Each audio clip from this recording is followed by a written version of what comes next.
I think the first one is where you have urgent hiring needs.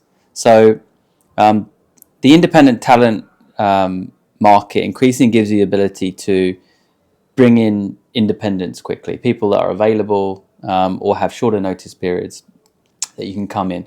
And we've talked about this earlier, but there is the assumption that independents don't want to be permanent is not correct. So there's a big proportion of independents that will jump in and out of the perm market, back into the independent market, and their focus is on, hey, if I find an organization and an opportunity that I really like, of course I'm open to going permanent.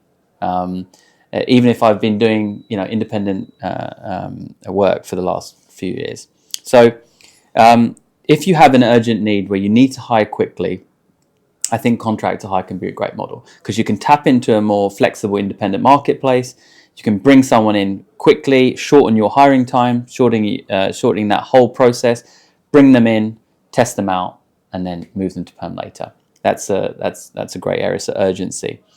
I think in new areas is another area you can start. So let's say you're building a new team, you're building a new capability, you're starting a new office.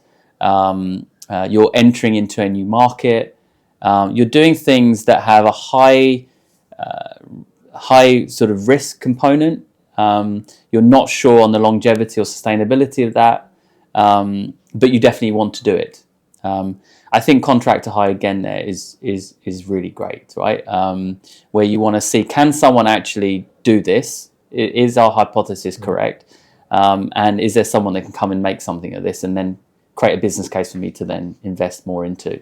So I think areas where there's high risk of disruption or something new that I'm not familiar with is another area.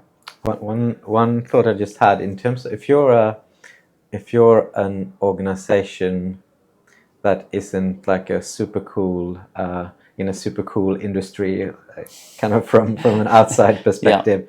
Yeah. Would this perhaps be an opportunity to attract talent that otherwise wouldn't be interested in, I don't know, joining you because of kind of they might be in high demand in other kind of perceived cooler types of organizations, right? I'm not going to name sectors, or I've worked in many of them, but don't all those people think that their sector is super cool, so they'll never even know that? I'm not sure. I think I certainly knew sometimes that this isn't the hottest industry, but I was just thinking if then you could attract someone, let's say, hey, I don't know, if you're, maybe it's really hard to attract permanent UI UX designers for to the tax authority, that's a really good.